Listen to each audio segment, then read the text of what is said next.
Yes, thank you. I want to welcome everyone to this 130th anniversary celebration of the 1890 universities. And with that, I want to turn it over to the chair of the Council of 1890 University Presidents and Chancellors, Morrill Abdullah, President of Virginia State University. Thank you, Eugene. On behalf of the Council of 1890 Presidents, I would like to welcome everybody to this 130th anniversary celebration of 1890 universities. And I'd like to congratulate everyone on everything that everyone has done to get us to this place today. Now I'd like to introduce one of our leaders, a former president of our 1890 university, a longtime leader and the first president of our 1890 University Foundation, Dr. Morrill. Mort? Good afternoon, and thank you, President Abdullah. I join President Abdullah in welcoming you to our 130th anniversary celebration of the second Morrill Land Grant Act of 1890. As Dr. Abdullah mentioned, I'm Mort Newville, President and CEO of the 1890 Universities Foundation. Established in 2016, the foundation mobilizes and manages resources to facilitate the teaching, extension, and research programs across the 1890 system.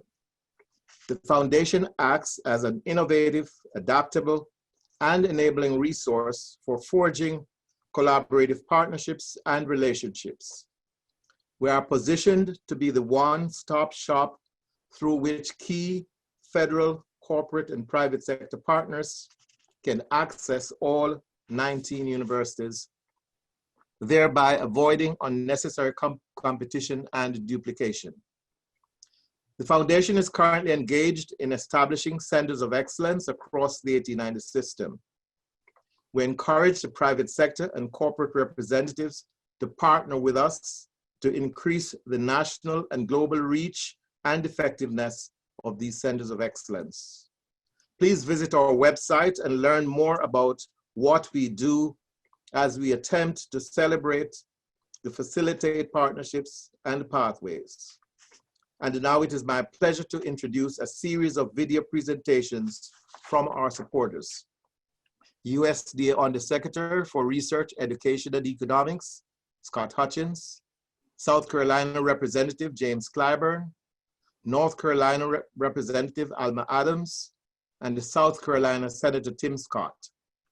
Following Senator Scott's video, Dr. Eugene Anderson from APLU will present the next segment of our webinar. The videos, please. Hi, I'm Scott Hutchins, Deputy Undersecretary for Research, Education, and Economics at USDA, and I want to thank you for allowing me to join you as we celebrate the 130th anniversary of the second Morrill Act of 1890. As a graduate of 3 land-grant universities myself, I recognize the excellent programs in teaching, research, and extension that's afforded by the land-grant university system. Still, it was not until the momentous signing of the second Morrill Act in 1890 that the U.S. significantly broadened the scope of this model, revealing new opportunities for a frequently underrepresented community. There are many hurdles Black students face along their journey in the educational pipeline, including often limited access to quality education, resources, and inclusive classrooms. But the words of the great poet Maya Angelou ring true: still I rise. The 1890 land-grant institutions play a critical role in teaching STEM subjects to these dedicated students who often go on to obtain advanced degrees in science and lead profound careers. Students at 1890s have made a tremendous impact within USDA's research agencies of the Research, Education, and Economics Mission Area, or RE as we call it. At the Agricultural Research Service, commonly referred to as ARS, students work with our in-house scientists in their labs, receiving firsthand accounts of careers in science and mentorship from our scientists. It's a tremendous partnership. On the external research side, the National Institute of Food and Agriculture, or NIFA, collaborates with and provides grants to help develop the next generation of agricultural leaders at 1890s. And I know Acting Director Parag Chitnis will be providing some comments as well. USDA remains committed to supporting each of the 1890 land-grant universities with innovative science research, community-minded extension programs, including the most recently added Central State University. which I had the honor to visit last year in Ohio. In fact, it was my very first visit after being appointed. I saw firsthand how researchers at Central State University are producing novel technologies and applications, including ways to help small farmers develop sustainable ways to conserve local wetlands and increase pollinators, and reduce off-target nutrients in the water bodies of Ohio. Central State University in all 1890s continually produced both the talent and the agriculture research fundamental to American agriculture. Let's commit together to expand the 1890s momentum with sound research that ignites innovation and delivers extraordinary outcomes for the students and for the nation.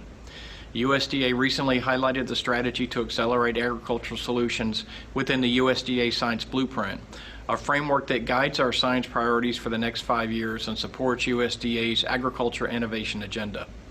Our goal to increase U.S. agriculture production by 40% while cutting the environmental footprint of U.S.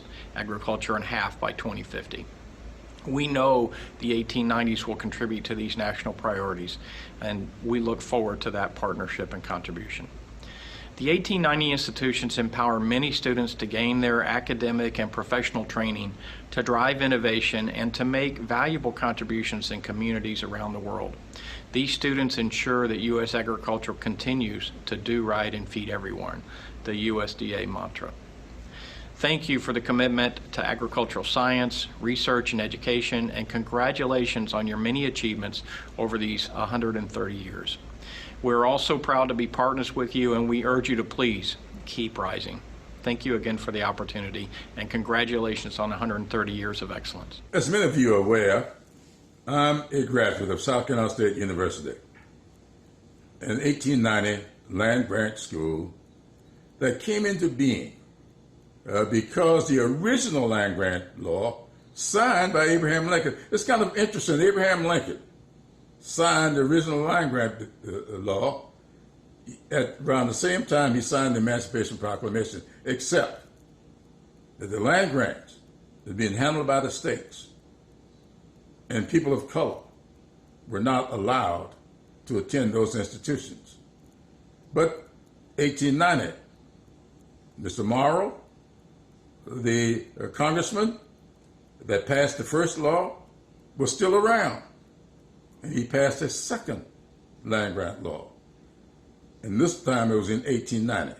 The first one came back in the 1860s, and as luck would have it, he was still there 30 years later.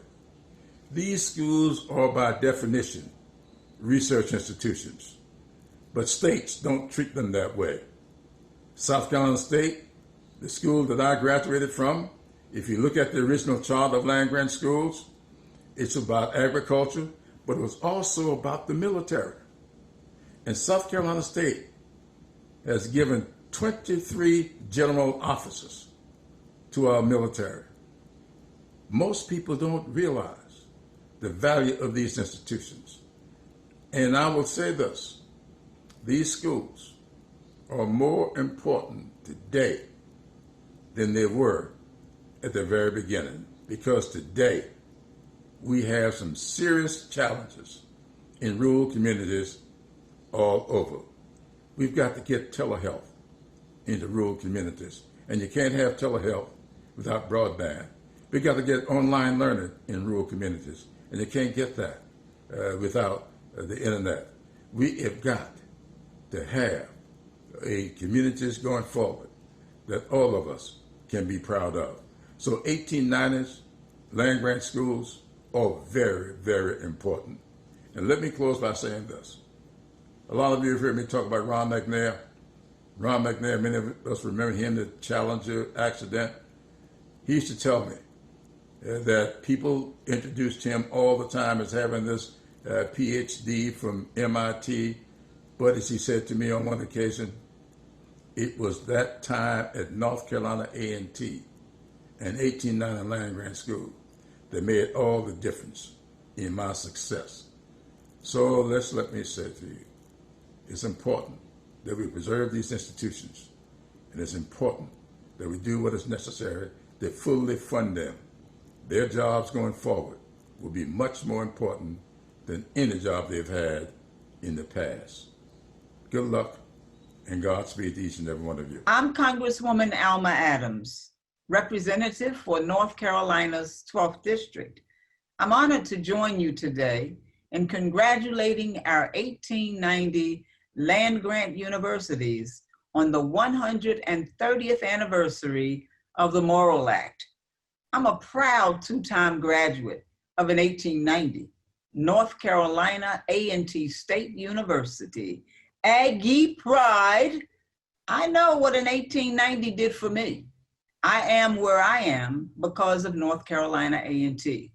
So when I got to Congress, I created the first ever bipartisan HBCU caucus to push for federal policies that better support our schools. The 1890s have an incredible story, an ongoing legacy of educating great Black leaders, academicians, and innovators. Even in their early days, these institutions and the work of their professors and students and alums changed the face of America. Now, 130 years later, our schools are carrying on that work and building on that storied history. Today, the 1890s educate more than 90,000 students a year and contribute more than $4.4 billion to their local economies. Yet, despite their impact and importance, 1890s, like all HBCUs, have faced decades of federal and state underfunding. And while we had some wins included in the 2018 Farm Bill, there's much, much more to be done. We will continue to push for states to provide all 1890s a one-to-one match for equitable federal investment and for even greater research and extension opportunities at 1890s. Thank you all for all that you do each and every day. I look forward to working together to secure the future of the 1890s for the next 130 years. We are 1890 strong. Hey y'all, Senator Tim Scott here. 130 years for our land-grant universities. It is a pleasure to be in a state where we have a couple. Love South Carolina State University. Here's a university who's focusing a lot of time and attention around making sure that the evolution of the land-grant universities includes STEM education. STEM is the next iteration of what we're going to see in agriculture and all throughout our country and workforce development. So God bless you. It has been an amazing run. I started working with South Carolina State several years ago when I was in a different life as a county council member, did so in the state. I believe in land-grant universities. You should too. God bless you, and happy 130 years to all of the programs that fall underneath that umbrella. Well, I'm excited to introduce our first distinguished panel. And for those who don't know me, Eugene Anderson with APLU. I serve in the role of Vice President for External Diversity, Equity, and Inclusion. And in that role, work very closely with the 1890 universities. I want to introduce the moderator who will be leading this next panel, the president of APLU, Peter McPherson. Well, thank you, Eugene. Thank you for the excellent job you do at APLU. It's an honor to chair this panel, moderate this panel. I'm also the happy and honored recipient of an honorary degree from Virginia State University. So particularly pleased to be here with all of you. I am a longtime, very strong supporter of these institutions. I loved Congressman Clyburn's comment a moment ago. Now more than ever, there's an important job for these institutions to do. So we're all committed to do this. Let me introduce our panel. First of all, Dr. Abdullah, who is president of Virginia State University, Dr. Anderson, who's president of University of Virginia, University of Maryland, Eastern Shore, Dr. Jones, president, Fort Valley University. Now, we don't have a lot of time. This whole program is moving along quickly, as we know, so I'm going to ask some questions and then you'll respond, I know, and we'll get to the very important points we have before us. Dr. Gould, let me ask you, what does this 130th anniversary mean to you personally and to your institution? Thank you very much, Peter. And I'd also like to say that at Virginia State, we have a long history of alums giving back to Virginia State. And so, Peter, we will be expecting your check as an alum of Virginia State University very soon for our students. Good man. I know what it means to me is 130 years of 19 institutions working together to solve the nation's problems and also to solve our region's problems. Our institutions are an incredible resource to this country in our ability to work together through agricultural problems.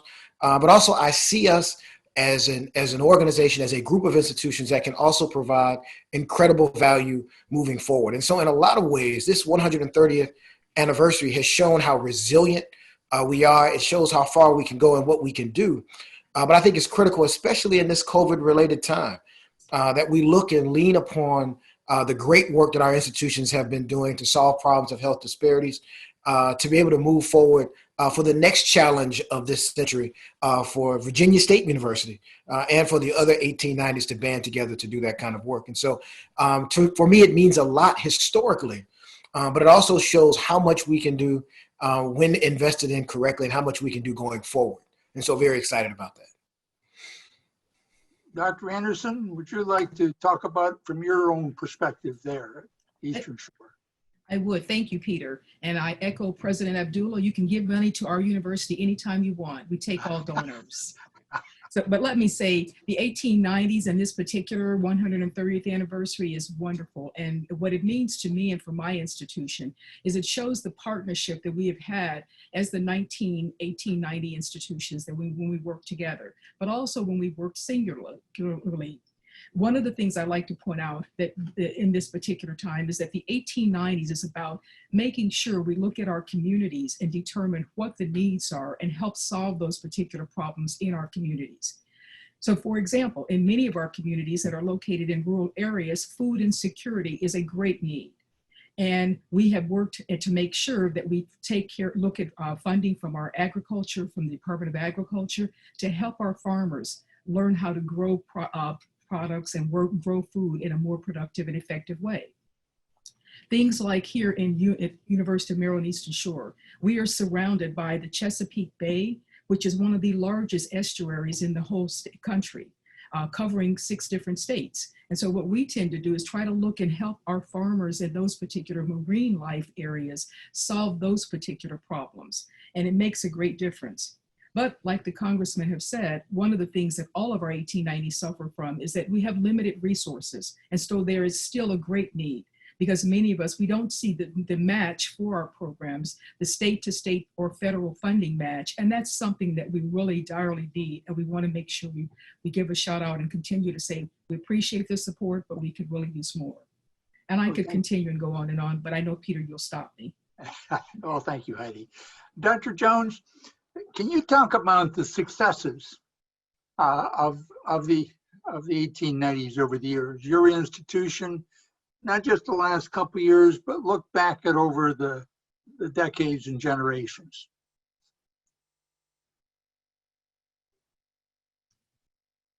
Thank you. Thank you, Peter, and appreciate the question.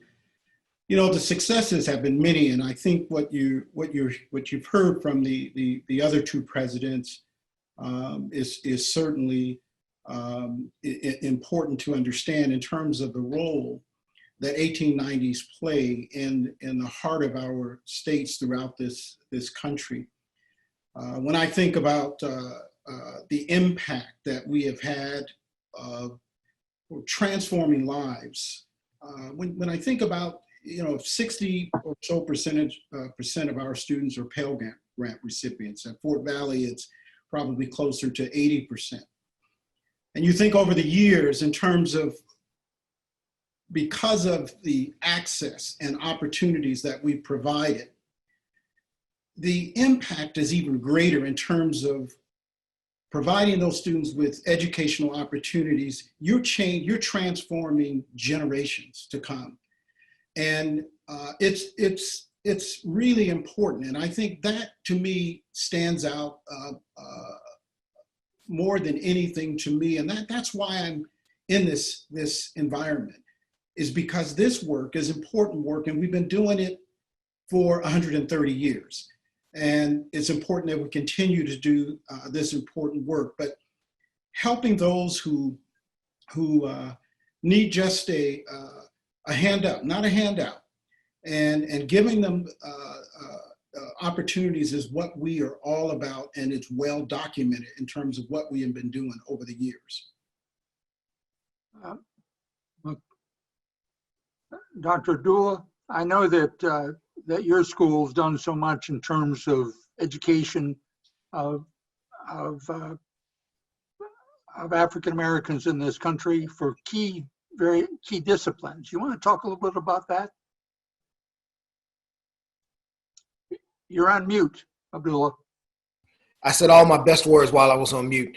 As someone who, like Mort, had the great pleasure of serving as Dean, Research Director, and Extension Administrator before becoming a president, I would be remiss if I didn't acknowledge some of the wonderful people who are doing great work at Virginia State. Ray McKinney, Wandy Mercy, Bill Crutchfield, some who have been doing incredible work on the ground. And I just wanted to tell them that I appreciate them. But as we move forward, we are, as Virginia State, one of the nation's leaders in graduating computer engineers. We have the Reginald F. Lewis College of Business, named after the first Black billionaire. And all of our institutions are continually among the nation's leaders in graduating African Americans in the agricultural sciences. I think one could say, and say it quite easily, that there would not be a Black middle class in America without America's HBCUs and without America's 1890 land grant institutions. And so the work that we've done to educate students, to help small farmers, to provide critical research and extension is work that, had it not been done, there would be a lack of entrepreneurs, there would be a lack of educated individuals in this country. And so I always say that if 1890 land grant institutions weren't here, right now during this movement, we will be fighting to create them because of the value that we bring to this country. And so I'm proud to be president of Virginia State University, as I'm sure all of my colleagues are proud to lead their respective institutions. Yeah, Eugene is, with some NSF money, he's done some great work looking at where the engineering students, the minority engineering students in this country have come from. And those numbers are just overwhelmingly from the 1890s. It's very impressive. And I'm sure it's true with computer science and so forth. Heidi or Paul, which of you would like to jump in next? I'd like to jump in, Peter, if that's okay, Paul, and say I agree with my colleague and President Abdullah that we have provided a number of resources to our students and have graduated a number of individuals in the agriculture areas. And we also want to point out that we also focus on the healthcare areas, and I'd like to share a little bit of that. But before I do that, let me just say I'm so proud of our faculty who have been in the agriculture space. Dr. Simon Zabilo and his work with pesticides, what he's doing with our local farmers here. Dr. Tracy Bell and what she's doing with her zebrafish to try to solve diabetes. Can you believe that? Thinking about healthcare, we know that there are healthcare shortages in our kind of communities throughout the country. There are health profession shortage areas, and many of our 1890s have health professions. I am proud to be the 16th president here at UMES, where we have 6 different health professions. We recently just got our physician assistant program. We are the only 1890 in the whole country that has a physician assistant program. We are one of 2 1890 universities that has a pharmacy program. And so when you think about the pandemic and what it has done to this country for our communities, and specifically where food, nutrition, food insecurity exists, as well as the lack of health care, we are going to be producing those kind of students that are going to be graduates, doctors, pharmacists, physicians throughout the country for a number of years. So that's what I would like to at least contribute to this part of the conversation. Excellent, excellent. Paul, comments?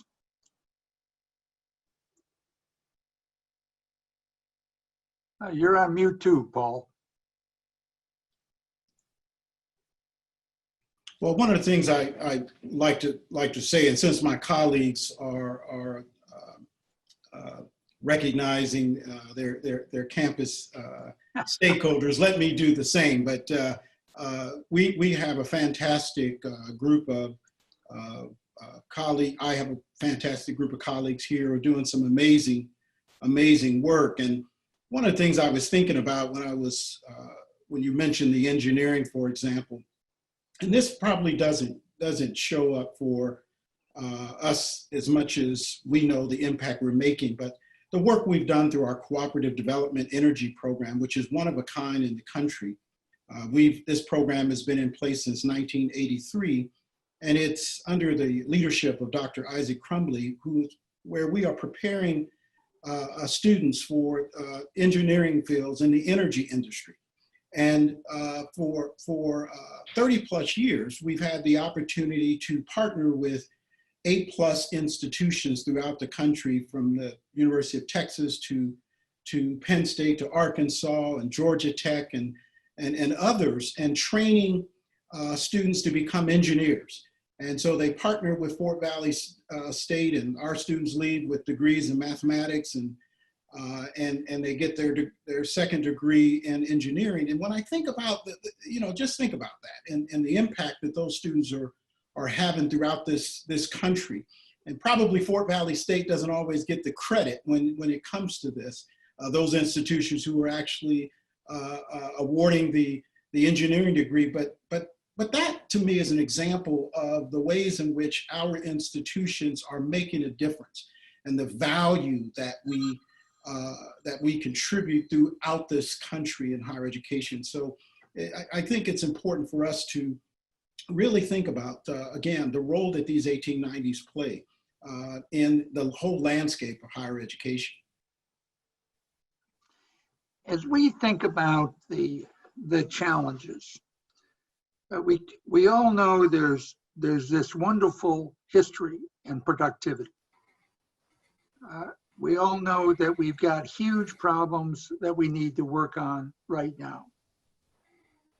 Let's talk about, and there's certainly a need for substantial more resources. And we need to work together to get that done. And this may be a better time than ever to get more resources. But let's talk about how we handle some of these challenges. Has the pandemic and the use of what we're doing right now, how is that going to change what you can do, and will you be able to do more with less resources? I don't mean less resources you've got now, but can you do this? Will the pandemic change how you operate? I'll start with that, Why don't Peter. you start first?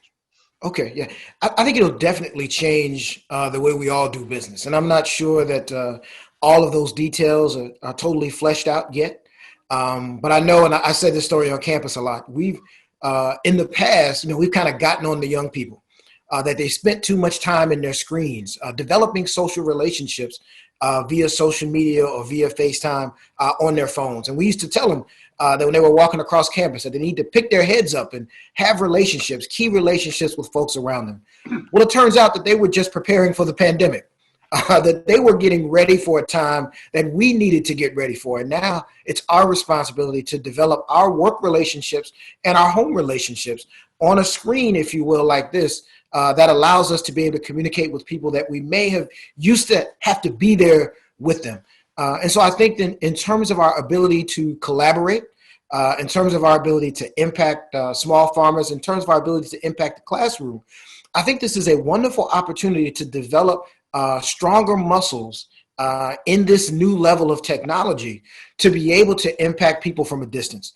And that part of this I'm excited about. Now, I'm not excited about all of it.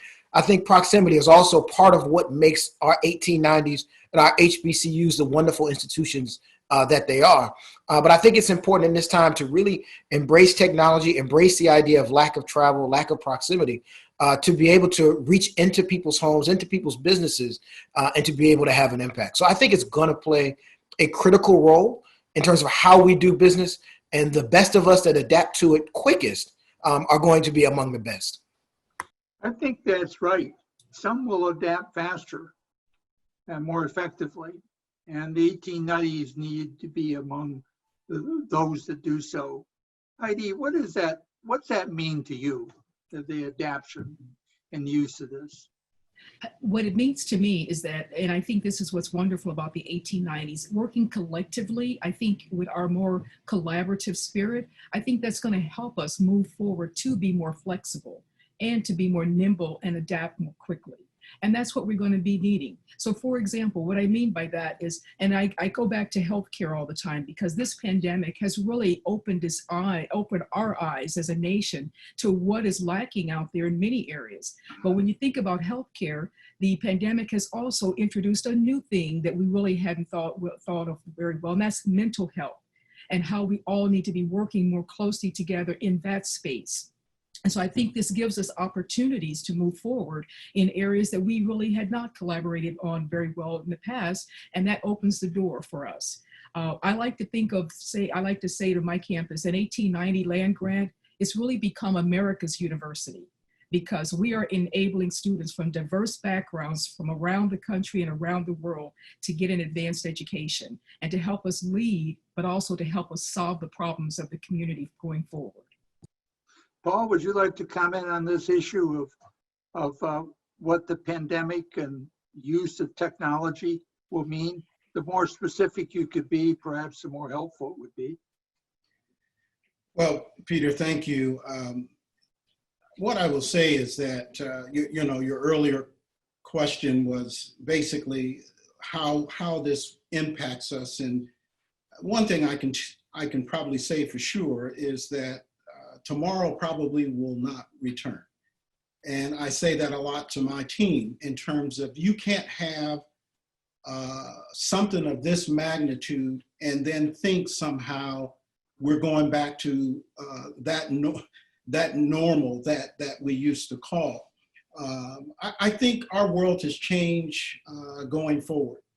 And I think you're absolutely right in terms of our ability to adapt. But isn't that one of the, when you think about, we've been around 130 years and we've been very resilient as a community.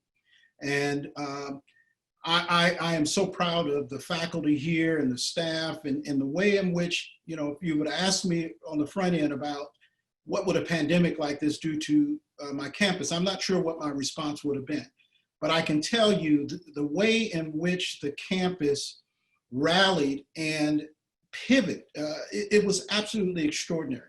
And I think that's what our community does, and we'll have to do more of if we want to have the kind of futures that we deserve. And so I think what we're talking about is, how do we begin to leverage what is taking place in our world, in our space right now, to improve upon the work that we do. One of the best things that has happened to us, I thought, was maybe one of the most challenging, is we are launching we are celebrating our 125th year anniversary this year, but we're also launching our strategic plan. I thought, what a terrible time for that. But as a matter of fact, it's probably one of the best times, because the way in which we are going to prepare our campus for the next 5 years, what has happened to us, we have learned so much about this pandemic and how we can leverage technology, to improve student success. And I'm excited about that. Well, I think there's so much to be excited about.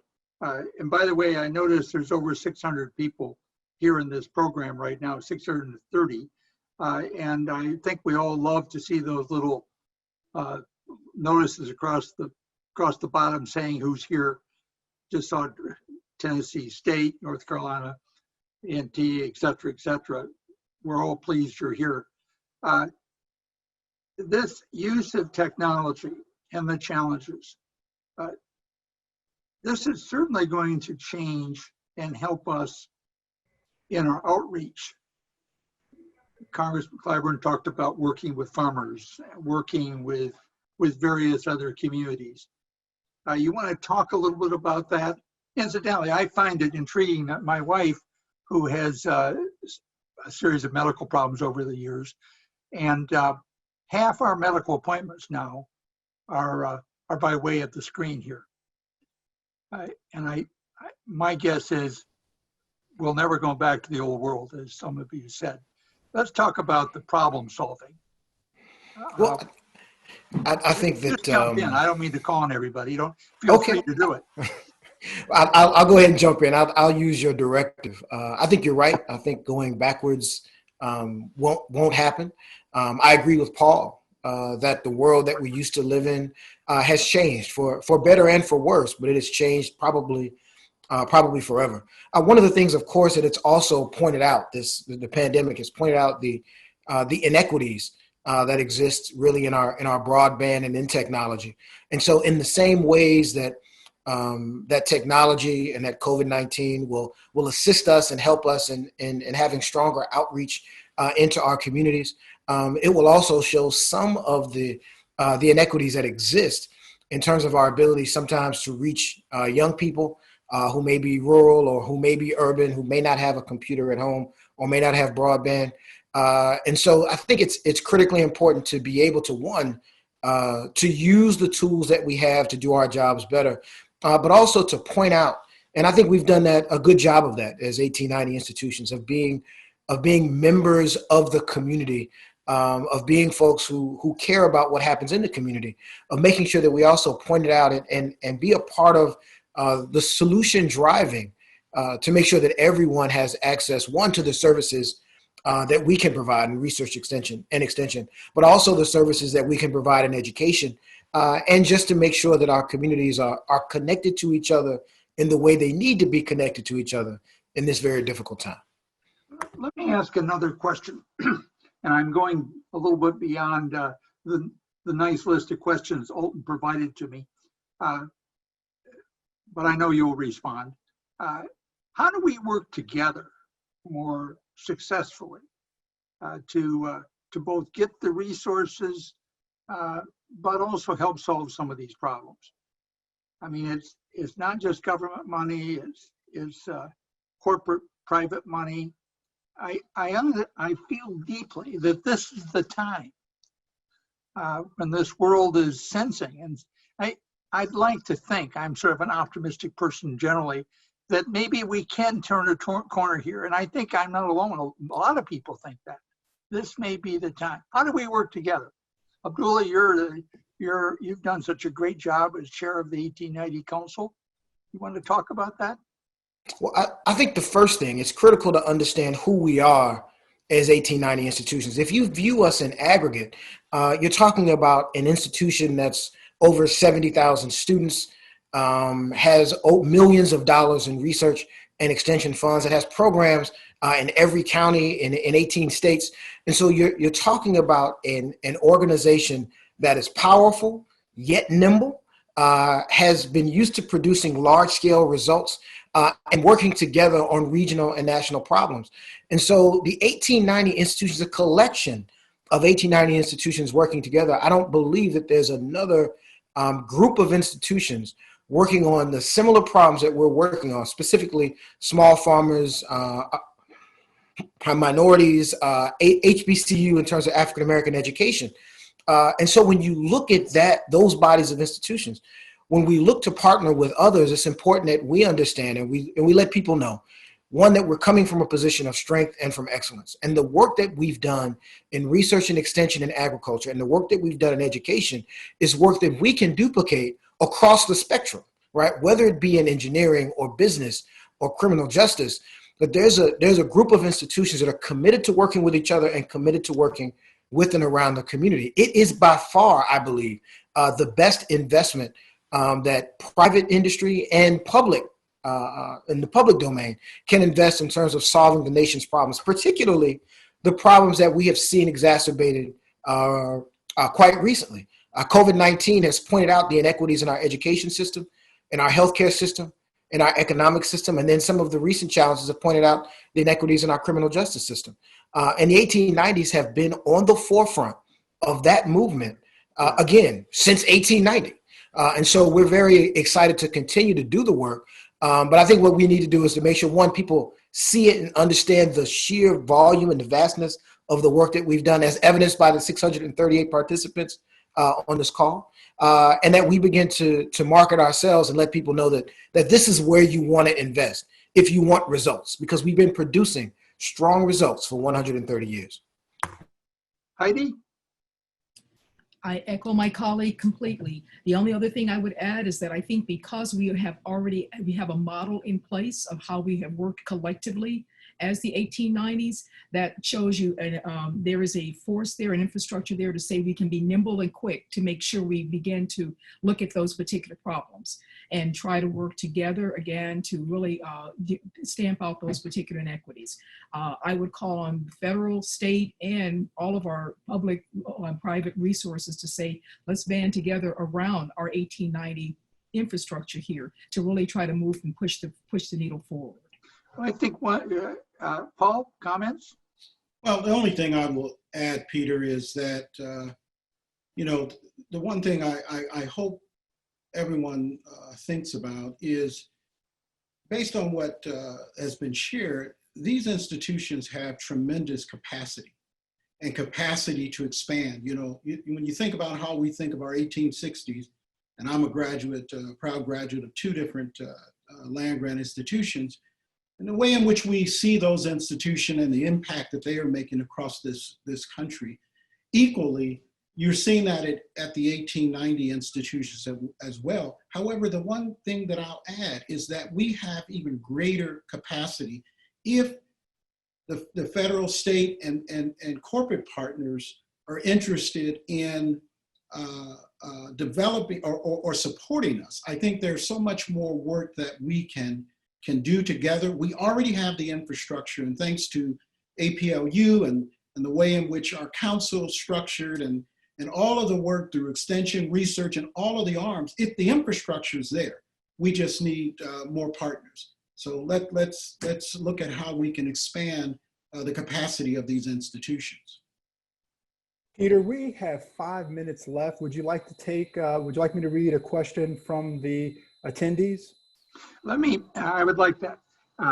Let me make a summary comment about our just set of other comments.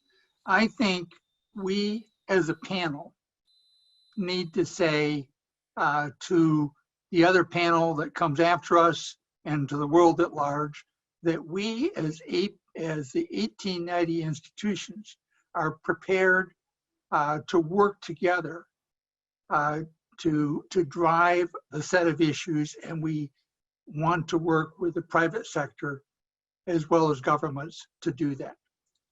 I think this capacity, you're strong leaders of three very important 1890s, and there are the other 16 of you, all of whom are on this call. There's no reason. What we need to be able to do is to make that commitment, which I know we're all prepared to do. Okay, I assume I stated it reasonably well. The three panels. Right. Okay. Okay. Eugene, right. You got your question. Yes. One of the attendees would like to know, well, Peter, as you mentioned, we have over 639 participants, and that number continues to increase. And one of the things I've noticed, as you stated, people are saying congratulations and noting what institutions they're representing, that we have a full variety of APLU member institutions, not just those from our 1890 community, but also our 1862 land-grant institutions as well. So this question relates to essentially a message to our 1862 colleagues. In what ways can predominantly white institutions best support HBCUs broadly, and 1890s in particular? Thank you, Eugene. And as I know that the time is getting near, I want to thank my colleagues and thank the great work that we've been able to do over the past couple of months. The pandemic, if you will, has brought us all closer, and so I just appreciate seeing Paul and Heidi whenever I get a chance to see them. And now to answer your question, I know that, and I want to thank those from Virginia Tech who work very closely with us at Virginia State, making sure that extension and research happen here in the Commonwealth of Virginia. But I think the thing that PWIs can do to help HBCUs, and more importantly 1862s, to help 1890s, is that to understand that we come with capacity and that we come with strength, and that the relative size does not denote the relative strength of our institutions. And so sometimes what I've seen, and again, these are things not happening in my state and not happening anywhere I've ever worked, right? but where sometimes will come to say, well, we want you to be a small part of X. And I think that what needs to happen is that in those areas where the 1890s have the predominance of strength, that the 1890s are leading projects, and that 1862s are looking to 1890s for that leadership. I think that's critically important. And that's not in all things. There are certainly things that 1862s need to lead, and it's more important that they do.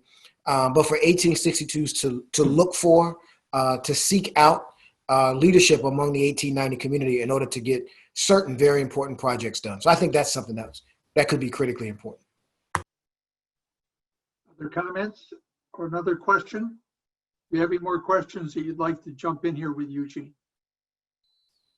Yes, final question that we have time for is, how do you see the 1890 institutions affecting educational opportunities and challenges in the African American community at the K through 12 level? Well, I'd like to jump in here. I think this is a very important question, and one that really the 1890s are well positioned to do. I see us forming those particular partnerships with our K-12 partners, but also I would add to that the community colleges, because what we can create and we have the opportunity to do is what we can go a complete pipeline of the educational system. So from kids come from K all the way through to graduate school, and we have that ability to have that particular type of pipeline. I'm sure I speak for my other 1890 schools in saying that many of us are already doing that kind of work in those spaces within our communities, and having big brother, big sister type relationships, exposing students in K-12 to those particular areas that they've never been exposed to through summer camps, through webinars like this now. And I think there's a lot more work that we can begin to do in those particular areas.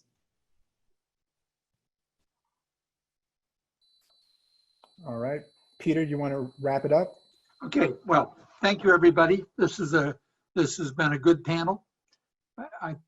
And thank you for all you're doing. And I know we'll look forward to the rest of the session. Eugene, it's all yours.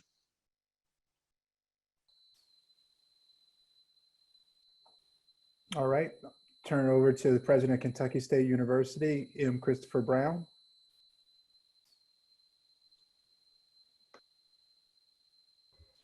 Yes, it's a little dark. Hold on, let me lighten it up.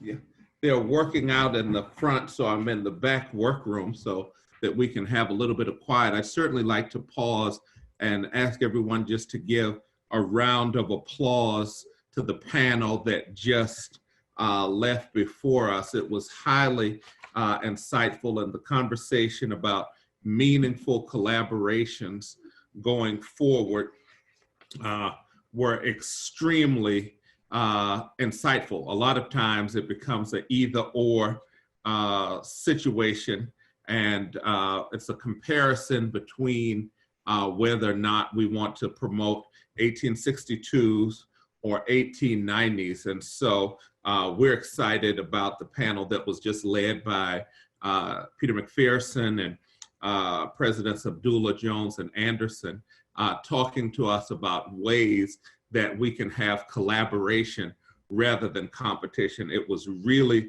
really insightful. I'm also excited to see the number of participants that have joined in for this panel today as we celebrate 130 years of 1890 institutions. As a multi-graduate of land-grant institutions, South Carolina State as an undergraduate, and then the University of Kentucky for my graduate degree, and then finally Penn State for my doctoral degree. I have a full ram of experiences in the land grant movement. And throughout that time, I've been familiar with the work of what used to be Nostalgic as it transitioned to APLU and its many, many iterations. And of late, the work that has come out of this office, Dr. Anderson, has been extremely insightful. Just in the most recent years, the office of External Diversity, Equity, and Inclusion has been working to support our institutions in immeasurable ways. They have been facilitating high-level conversations among 1890 campuses at a level that I've not seen before. Our coordinated and consistent voice on federal policy making, as well as the issues endemic to agriculture, research, and cooperative extension have been extremely strong.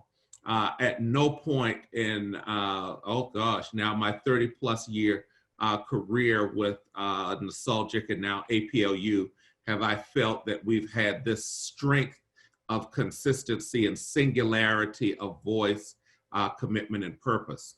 Of note has been the able work, Peter, as well as Eugene, around this COVID-19 pandemic and the ways in which our campuses have shepherded the ways for HBCU innovation and entrepreneurship across the ecosystem, leading not just in our traditional work around agrarian-based sciences, but research and engineering collaborations with NSF, promoting the nature and the nurturing of STEM opportunities for innovation, as evidenced by the recent two-year grant from the National Science Foundation.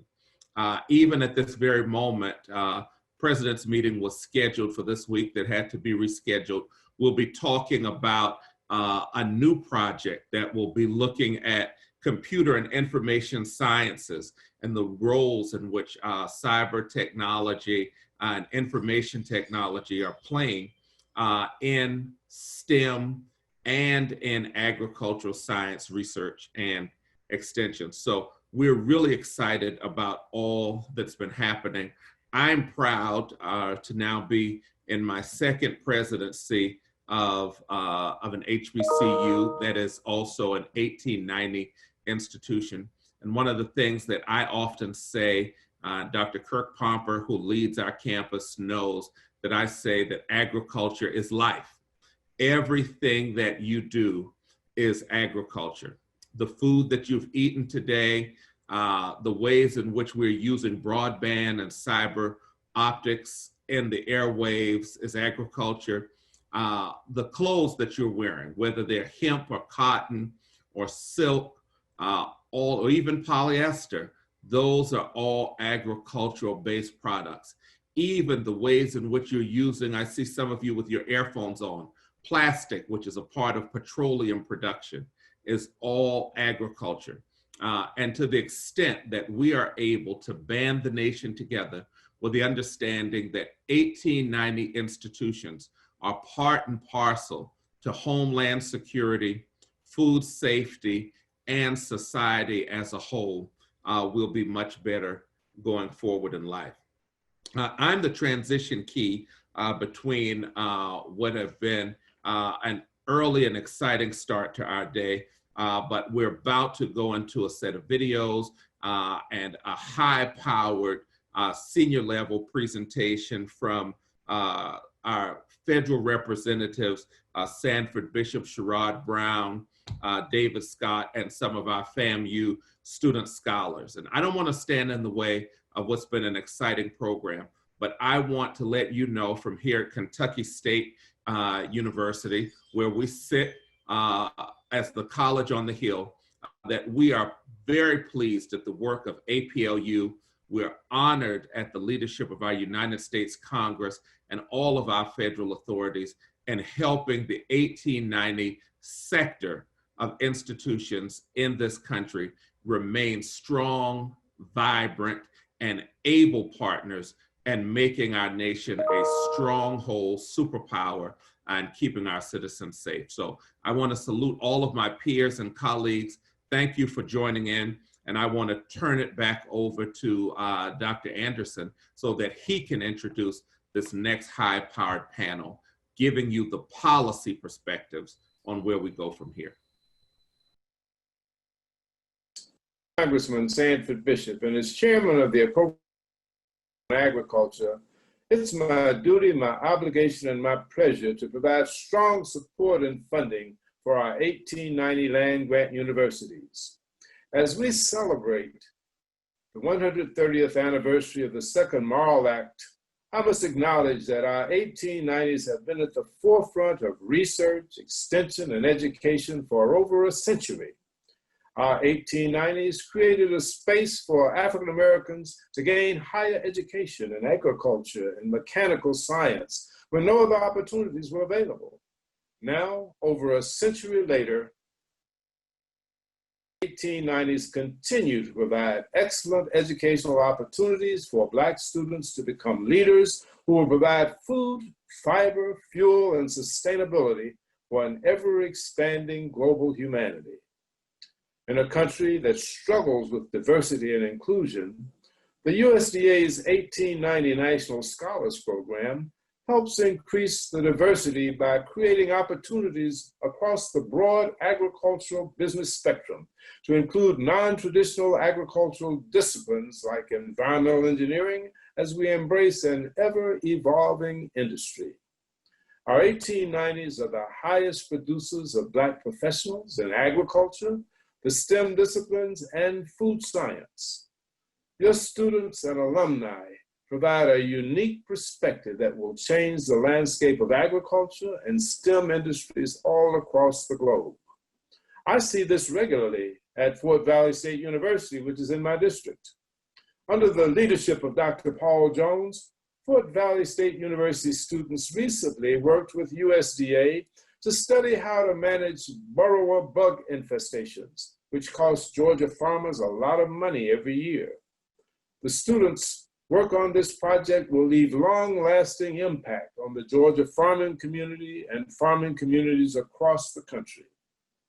For 130 years now, our 1890 land-grant universities have been touching the lives of every American and many who are overseas.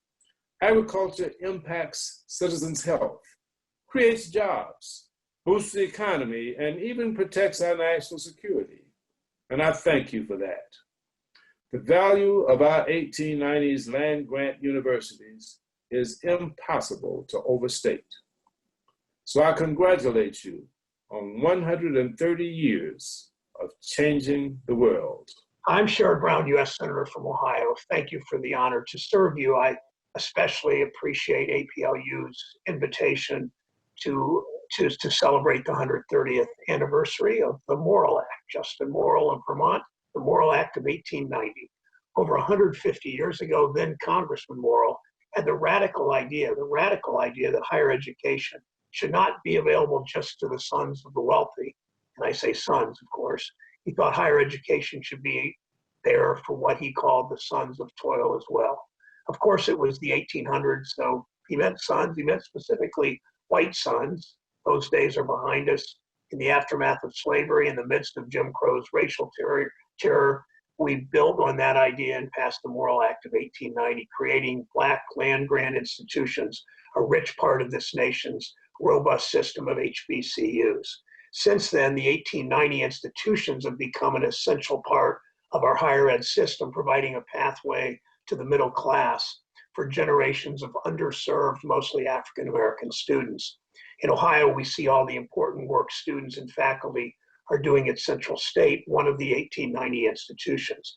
And 1890 institutions have done it all while being underfunded or ignored since their creation. You're all used to doing a whole lot more with a whole lot less. Congress needs to finally recognize the essential role you play in the higher ed, ag science, research, and the strengthening of a diverse STEM workforce. That means doing more to support the 1890s and your students. I've consistently co-sponsored legislation to support HBCUs and increase their funding. We secured the creation of 6 centers of excellence in leadership on 1890s campuses doing important agricultural research with community partners. Last year, we helped secure additional investment for these centers through our work on the Agriculture Committee. And as a member of that committee, I worked to ensure that Central State specifically received recognition as an 1890 land-grant university. We did that, ironically, as part of the Farm Bill. and ensure it got the funding it deserved in this year's Farm Bill. The 1890s have been pivotal in the education of generations of Black leaders in science and law and healthcare and politics and civil rights. They have fostered generations of African-American students and farmers and scientists who would have otherwise been denied opportunities for higher education. This year, we celebrate 30 years of 1890 institutions leaving their mark on our nation. We must continue investing in these universities, their facilities, their infrastructure improvements, and continue to equip them better than ever with resources that reflect the unique role that they play in our nation's educational, cultural, and economic future for the next 130 years. Thanks so much for having me, and best wishes to all of you. I'm so delighted to be with you all today. And as the one who got a vision from God, really, to make sure that we could put a scholarship program together for the 1890s land grant African American colleges and universities.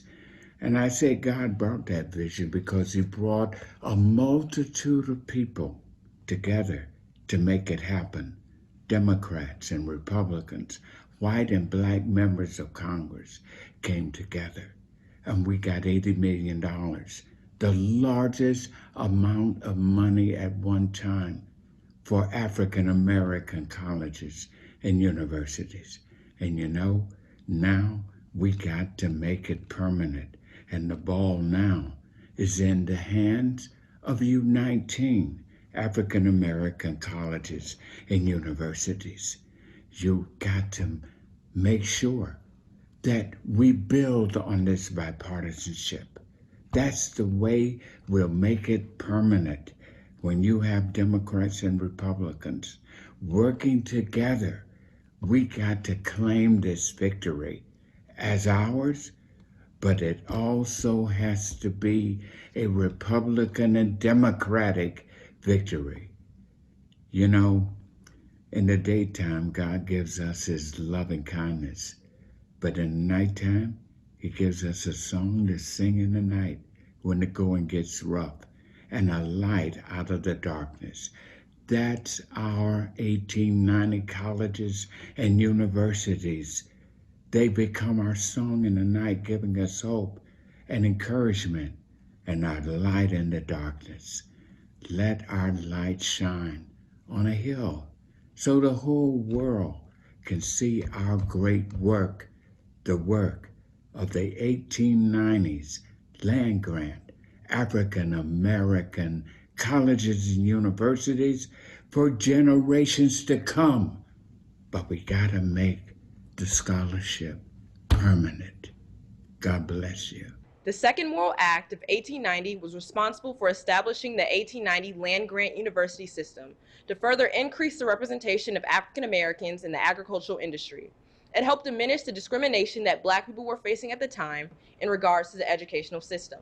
So, we are gathered here today to celebrate the 130th anniversary of the Second Morrill Act of 1890, which commemorates Black success in food, agriculture, natural resources, and related sciences to continue generation after generation. The Second Morrill Act of 1890 provided our university, the illustrious Florida Agricultural and Mechanical University, and 18 other historically Black colleges and universities, the funding for their students to experience a network of endless opportunities in the agricultural and food science industry. The David A. Scott Scholarship, a prestigious award granted by the USDA 1890 program, and like the Second Act of 1890, has given us the opportunity to further explore our interests in the agricultural field, and more specifically, agribusiness. Therefore, this scholarship means so much to me because it is helping my dream to own my own farmers market, building wealth in minority communities, and marketing products in a way that is honest and beneficial to the consumer. We could not have done this without Georgia's congressman, an alumnus of FAMU, the David A. Scott, who has fought tirelessly to make sure that his community and others like it have the opportunity to do for themselves and make a change in the world. I'm currently starting my freshman year at Florida A&M University, majoring in agribusiness with an intended minor in global agriculture. I am truly excited to start my journey in the FAMU College of Agriculture and Food Sciences because I know that FAMU properly guides its students to fulfill and reach their highest potential. After my tenure at FAMU, I plan to further my education at graduate school. After graduate school, I plan to open my own produce farm that serves healthy and affordable produce to underprivileged communities across the country with the aim to decrease the plight of food insecurity nationwide. To see this change in the world, we have to be walking representations of what we want to see. We, on the highest of 7 hills, will continuously strive for excellence and persevere no matter what obstacles form against us, because we owe it to those that have struggled before us. So, we must remember our roots. Rattlers will strike, and... President Nave. Okay. Go Good ahead. afternoon, everyone. It's indeed a pleasure to be here with you all and celebrating the 130th anniversary of the second Morrill Act. I am Felicia M. Nave, and I have the pleasure of serving as the 20th president for Alcorn State University. My role is to introduce the private sector panel that I'm sure will provide a very engaging and insightful discussion here over the next session. As President Brown indicated, the panel that we just heard was very engaging, very insightful, and provided some great information and guidance for us all. And so in this next segment that will begin here shortly, we have the 1890 land-grant universities and the private sector, partnerships, possibilities, and pathways. This session will be moderated by Frederick Humphreys, Jr., Corporate Vice President for the Microsoft Corporation, and his panelists will be Kelly Adesina, Director of Federal Government Affairs, Karis Gutter, a Manager, U.S. Government and Industry Affairs, Demetha Sanders, Global Head, and Philip Thomas Wallace, Director of U.S. Federal Government Affairs. So take it away. Good afternoon. I can't tell you how fired up I am to be on this panel.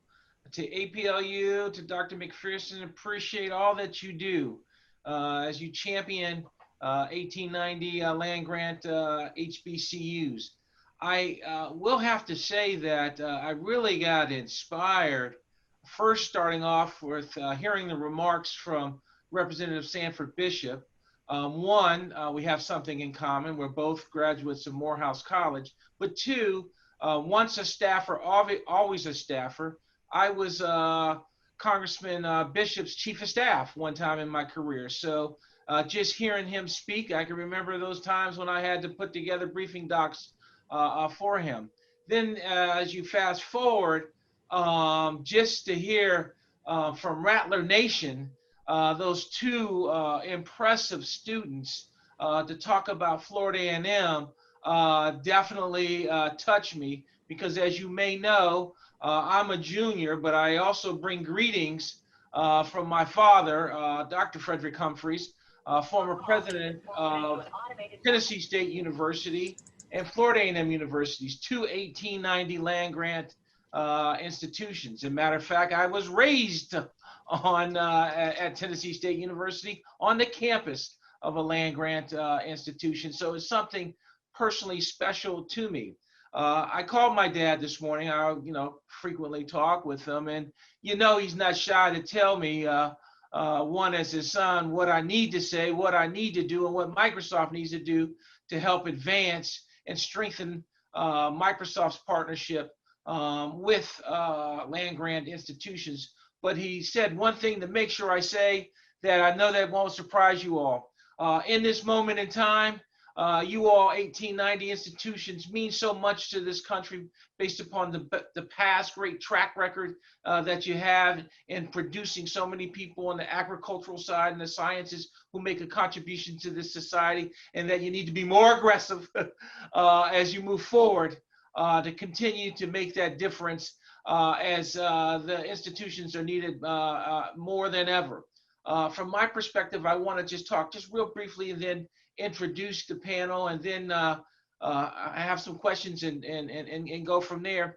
Is that when I look at it and look at what's taking place in this country and at this moment in time, there's no question, particularly for all the different panelists and who work with outstanding companies, we need to make a commitment to how do we strengthen our partnership with land grant institutions, and more specifically, what can we be doing in the rural communities in particular to help to bring the appropriate infrastructure that's needed. To see what we can do, I know from a Microsoft perspective, on precision farming and all the different advancements that are taking place on the technology side with the different land grant institutions as they have their extension programs and things of that nature. What can we be doing to candidly help to fund and provide additional resources? Resources are always needed for the different universities. And for us at Microsoft, as we look at some of the different things that we're doing, and I'd call them small steps, but I think quite candidly, there's more that we need to be done, is we're looking to partner, which we'll be making an announcement soon, with 6 HBCUs. Of 2 of the 6 are 1890 land grant institutions. We also recently sent out an RFP to those schools that are HBCUs, which many of them are 1890 institutions, to be able to apply for a grant, unrestricted grant that we'll be providing. It'll be in the area of engineering and STEM. And as I heard, I think Dr. Brown talk about, agriculture and the mechanical sciences. They touch on when you think about the STEM side and play a role. And so we're excited about that. And then last but not least, just to name a few things from a Microsoft perspective is, we continue to need, from a pipeline perspective, tech, I'll speak to the tech industry in general. The numbers are just, we need to do more. We need to hire more. We as in Microsoft, as a part of our racial inequity initiative, we are looking to double our numbers by 2025. Now, I wish I could say we're at a really great start, where we're in the sense of we're at 4%. So we're talking about to get to 8%. Now, I know for some of you all, you're like, wow, that's, come on, you can do more. And, I hear you on that. But I would just say that, when I look at some of the people who are graduates of 1890 institutions that I help mentor at Microsoft, from Southern and to North Carolina A&T, just to name a couple, 1890 institutions that we recruit from, and we have students, alumnus who are a part of Microsoft, who are doing well in the company as they are in early in career. There's so much more we can do. So we need you all from a pipeline perspective and need to strengthen our partnership with you all. So with that, what I would love to do, one, again, say happy 130th when it comes to the Morrill Act, the second Morrill Act, and that we are ready, Microsoft as well as these other panelists, to see what our companies can do from a public-private partnership to strengthen our partnership. So it's my honor to then introduce, and I'll just introduce him one more time, and then we'll dive into questions. Kelly Adesina. I'm sorry if I massacred your name. Kara Scudder. Kelly's a Director of Federal Government Affairs for the Bayer Corporation. So I'm sorry about that, Kelly. Kara Scudder, Manager, U.S. Government Affairs and Industry Affairs for Corteva Agriscience. Demethea Sanders, Global Head of Inclusion and Diversity at Cargill. And Philip Thomas Wallace, Director, U.S. Government Affairs, Walmart. Why don't I start with Kelly to see if you have any opening remarks that you would like to make before I get to questions, and have each panelist say something briefly to kick off this panel. Thank you so much. And sorry again about my apologies. The Morehouse man could not get your last name correct, so I apologize. It's a Nigerian last name. It's quite all right. I'm Kelly Adesina. Thank you all for having me this afternoon. I just want to take a couple of moments to thank Dr. Mortimer Noville so much for the invitation, and also Paul Braithwaite with Federal Street Strategies. I was able to sit in on the earlier conversation, and so I got some really great notes that I jotted down. So if you see me writing, you'll know that I'm just jotting down notes and referring back to some of the comments I heard earlier. I also want to acknowledge Dr. Walter Hill at Tuskegee, and also Dr. Alton Thompson, because I got the opportunity to meet both of them during my time of working on Capitol Hill. So I had the pleasure of working for Congresswoman Fudge during the 2014 Farm Bill. And at that time, I was helpful in getting the language to create Central State as the 1890. And then I also worked on the House Agriculture Committee, just left there last year, on the 2018 Farm Bill, where I served as the chief counsel. And so a lot of the provisions in the bill regarding 1890s in terms of the carryover, the scholarship program, the matching funds, and all those different things. I actually worked on that language and drafted it and got into the 2018 Farm Bill. So have been very supportive of 1890s. I did not attend the 1890. I went to Bethune-Cookman College. So sometimes it pains me to support FAMU so much, but I am generally supportive of 1890s. I'm just so happy to be here. And then also congratulations on your 130th anniversary. Kelly, that's okay. I didn't go to an 1890. I used to serve on the board of trustees for Virginia State University with Dr. Abdullah, who's the current president, who's just doing an outstanding job. And now I'm on the board of Morehouse College. And so, but that's okay. We got the, Bethune, used to love the Bethune FAMU games. It's a separate note. Karis, you're up from Corteva. Hey, good afternoon. Karis Gutter here. Pleasure, Mr. Humphreys. I always heard you can tell them Morehouse, man, you just can't tell them much. I hail from Terry, Mississippi, a little south of Jackson. Cut my teeth in policy in Washington, D.C. about 20 years ago, and have been working in support of the 1890s community and all of the historically Black college community throughout my time working in government and policy. I recognized a lot of names on the line, ranging from Dr. Hill to even Dr. Brown, given my engagement. I started in Washington, D.C. working for Congressman Benny Thompson from Mississippi. And I also spent about 7 years at the U.S. Department of Agriculture as a political appointee, having served on the 1890 task force for USDA. So fond memories working for and with 1890 universities. I'm now in the private sector working at Corteva Agriscience. Many of you may recognize some remnants of Corteva. Corteva was born out of the merger between DuPont and Dow. And as we build this brand new company, which right now is about 14 months old, we too are engaged in this conversation. And so throughout the course of this conversation right now, you'll have the benefit of some of the public policy background that many of us on the line have, having spent time on Capitol Hill, having spent time in the administration at USDA, and now in the private sector. We've learned the ropes, and we're here to offer up those best practices, advice, and ideas for you guys. So thank you. Thank you, Karis. Demethea Sanders with Cargill.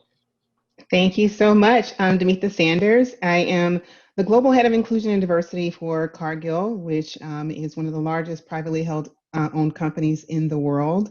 I am a graduate of an HBCU and an 1890s university, Alcorn State University. So I'm really excited to see the work that's happening here and happy to see where Cargill can join in to this work and really start making a difference. We're an agriculture company, so feeding the world is what we do, and our goal is to nourish the world in a safe, sustainable, and responsible way. So we do know the important role that the students at these universities will play in helping us to achieve those goals. The world is growing at a rate that's really fast right now, and you won't be able to feed the 9 million people that we expect, or the 9 billion people that we expect by 2050 if we're not able to figure this out. So I appreciate the opportunity to speak with this group today, and thank you so much for the invitation.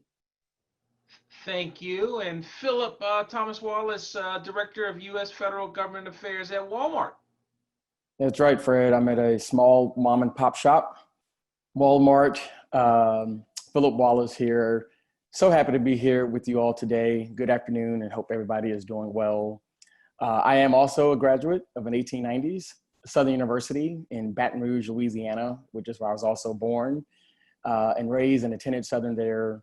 For undergraduate, I see one of my favorites from Southern on the line in the chat room is Robin Merrick. Hello to you. So good to be a part of this conversation not just as a graduate of Southern University, having worked for Louisiana Senator Mayor Landrieu when she was in office, which is what brought me to DC in the first place, and being a part of so many very important policy discussions that impact not only these institutions and their students, but the country overall. You all provide, and I am a witness, and many of you are witnesses too, provide such a incredible value to this country and also to the economy, that it's critically important that companies like ours, companies like Walmart, have very strategic and very long-term partnerships with you all, because it's very vital. And so I'm looking forward to not only sharing with you things that we have going on in Walmart internally, but I'm also here to learn.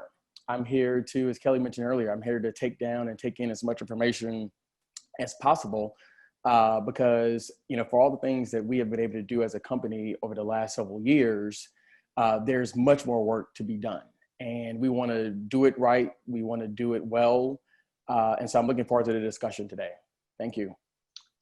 Thank you, Philip. And let me just start off with first question. How can the 1890 land grant universities contribute to the private sector in general and to your company in particular? And if it'd be great if you give some examples, if possible. And why don't we start off with Kelly, and then go to the others. So Kelly, why don't you start it off for us? Thanks. So this is a great question. During the Democratic National Convention, I actually moderated a panel called A Seat at the Table, Why Representation Matters. And during that discussion, we got to explore, the diversity issues that exist in the agriculture industry.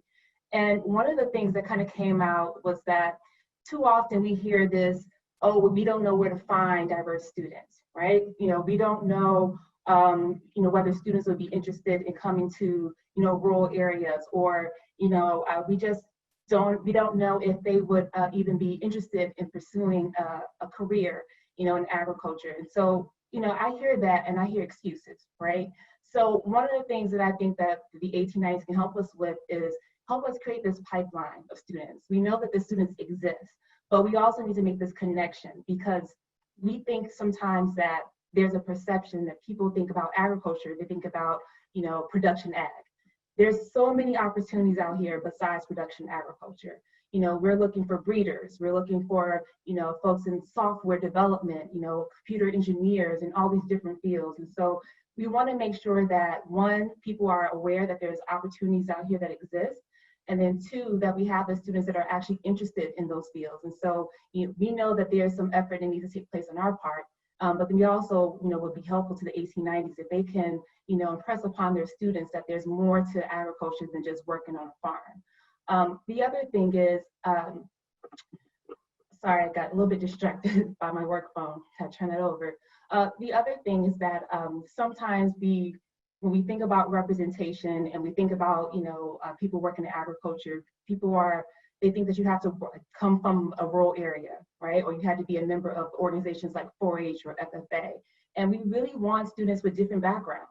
I am someone who comes from Newark, New Jersey. I'm from an urban area. I grew up in the Garden State, but I grew up in an industrial part of town, high-rise buildings and the like. But I still have a voice, and I still have, perspective to share in agriculture. And so we're looking for students with different backgrounds. We don't want to have people who all think alike. And so there's some things that we think that people with different backgrounds can definitely be helpful on, and we see that at 1890s. Thank you, Kelly. Karis? Hey, thank you for posing the question. Similar to what Kelly mentioned, there's much recognition of the contributions that 1890s play across the country. I think the earlier panel pointed out that in every county across 18 states, there's a unique perspective. And when it comes to STEM education, that foundation that's laid right there at 1890 universities, it's a breeding ground for the kinds of talents that companies like mine recruit every day. So naturally, there's an opportunity there. I would also say that most recently, there are some specific conversations that are happening right now that require diversity and added voice to this conversation. for the past 3 months, many of our companies have engaged in this conversation around social justice. And it's begun to open up much more opportunity internal to our company. We're beginning to have that conversation within ourselves, but we need partners. To what Kelly mentioned, many of our executives, the first part of that conversation they have is how do we go about having it and where do we go? And again, that's where these opportunities do meet. It's where we have an opportunity now to not only engage in the conversation, but have a deeper commitment conversation around what does it mean and how do we, where do we go from here? So I'm really excited for us to peel back the onion a bit, but also get some more feedback from this group about what ideas are there, what partnership opportunities may exist. Thing that I'll mention before I pivot to some of the other panelists. Our specific footprint, Corteva Agriscience, we're headquartered in Delaware, Wilmington, Delaware. But we've got a huge footprint in Iowa and in Indiana. And so naturally, when we start this conversation, we look at communities around and near where our biggest footprint is first. What we're finding though, is if we limit our search and scope to those particular areas, it limits our ability to recruit the best and brightest that are out there. And so I'm excited to have this conversation and be here to represent Corteva Agriscience. What I didn't mention in my intro though, I got my undergrad education at Jackson State University. So I'm excited to mix it up with Demithia here today, Alcorn grad. It's just a fun rivalry that we all strive to do more and as much as we can for our 1890 community. Demithia, Yeah, I think I need to hand it off to you next. I think you're up. it sounds like it. Yeah, Jay State and Alcorn say we have a love-hate relationship and we do love each other. So that's the most important part. I think about it as an organization, I would say, in addition to what the other panelists have already added, is there's this pride that you have when you're at the universities that needs to kind of come through when you come to corporations. I see all other, universities and students talking about where they came from, but, I had a conversation with our CEO, recently, and he didn't know that we had so many people from HBCUs working at the organization. And I think that's a shame.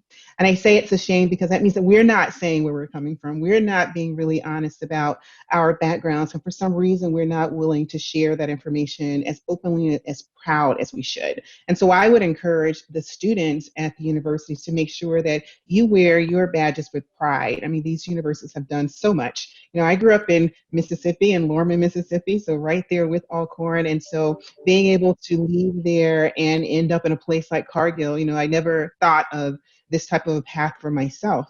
And I didn't have that as something to look forward to. So I think that when we have students that actually end up in these places, that we actually need to show up in a way that makes sense for the students back at those universities and for our organizations as well.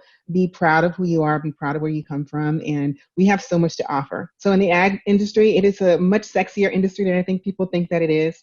We are doing really fun and creative things at Cargill that I know that students should be aware of, and students need to think that they can do that too. We did facial recognitions for cows and monitor the feeding patterns through AI of shrimp. So there's so many things that are kind of out there that it's not just about going out there and being on a farm. There are so many other things that you can do and be coming from an HBCU or from 1890s University when you come to a corporation like a Cargill. And I'll hand it over. Before you do hand it to Philip, Demithia, I want to just mention two things. I think you're just so spot on as you talked about agriculture and technology there. When you talked about AI, right, artificial intelligence, and how that works with agriculture, and you talk about facial recognition. Facial recognition is something that can be used for good in many cases, and unfortunately for bad in some cases.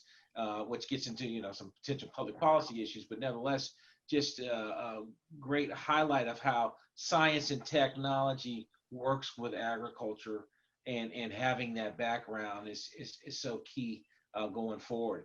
Philip, over to you. Philip Thomas. Yeah, I think that my fellow panelists here have covered this question well. I mean, listen, it's, as I said earlier, there's no we all understand how important these institutions are to our companies and to the economy overall.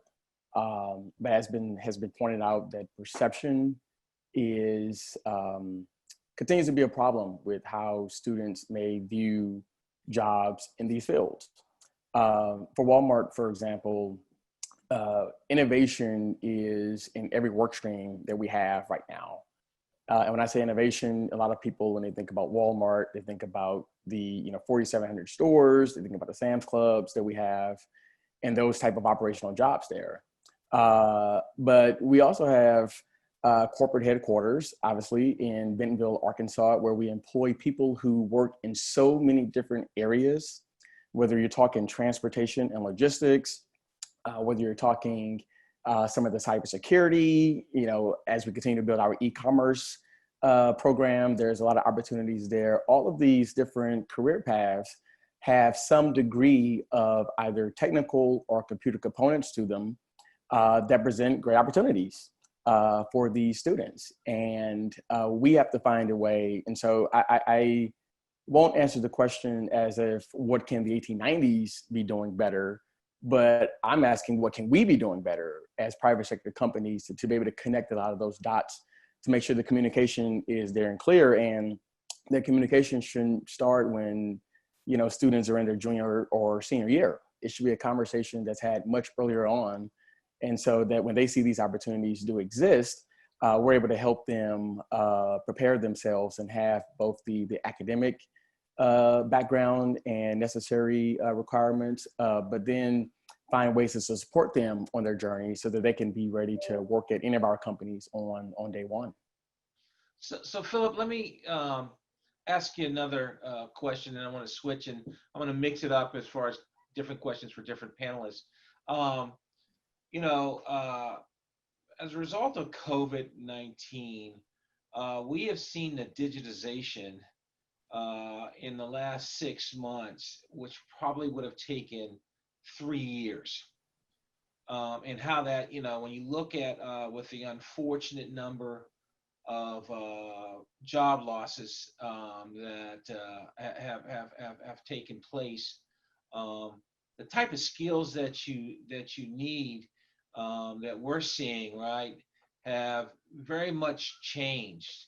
And one of the things I think for the 1890s and for is so important is to hear from companies and to hear from you. And you, as you talked innovation, I was just thinking about this. What are the skills that one would need as far as the students as they think about to be successful in your company at Walmart?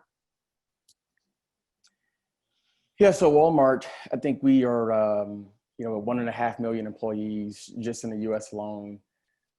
We are broad enough and big enough to where we could really utilize a variety of different skill sets on all levels. And again, whether that's, in one of our stores or distribution center or in headquarters, there's a variety of different skill sets that, come from multidiscipline backgrounds. Or so I know a lot of times we talk about, STEM, which is very important.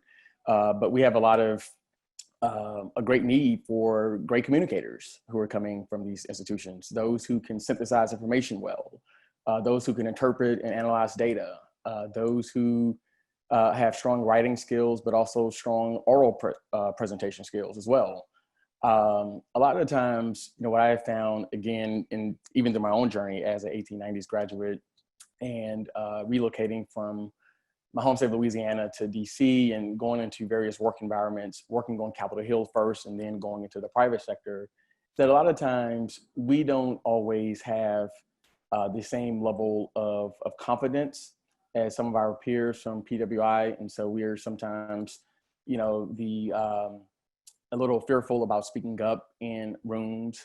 For those of us who attended even predominantly African-American K through 12 schools and then going to HBCU, sometimes it's our first time being in, large rooms where we're the only African-American, and that could be very intimidating to a lot of people. And so a lot of time we think about skill sets as academic skills and professional skills, but there's also personal development that also plays a role in that. And we as corporations have to understand that and find a way to be more supportive in that way, because they both go hand in hand. So those are just a couple of the examples that I would give. Those are great, Philip. Kelly, anything you want to add on the skills piece from your company's perspective? You know, honestly, I think that Philip did a really great job. I was sitting here nodding and writing some things down. You know, one of the things that I found in being at Bayer, I joined the company in January. I look at my colleagues and a lot of them look like one another, right? As I say, I'm the only chocolate chip in the room. And, you know, sometimes it puts a lot of weight and pressure on you, particularly, you know, after the situation that happened in June of this year. I remember being on a phone call and, you know, our company sent out a letter, you know, to everyone to let them know, like, look, we do not stand for this. We're here for you. We support you, et cetera.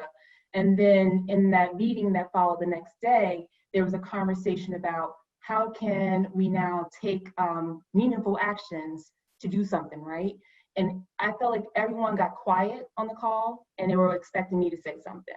And so I took a couple of days, I thought about it, and I was able to share. But, you know, I just thought that the biggest skill set that I used in that particular time was my ability to communicate, right? It wasn't, you know, my agricultural background, it wasn't policy, you know, it wasn't, you know, understanding, you know, the intricate concepts that I deal with in seed and gene tech.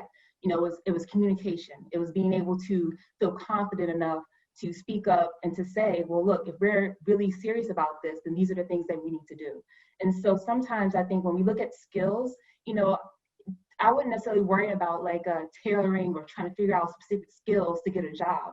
We really just want people to come in as who they are, right? Be confident, be competent, know that you are, you know, you have some type of value to give to the company, and we can work some of the other stuff out.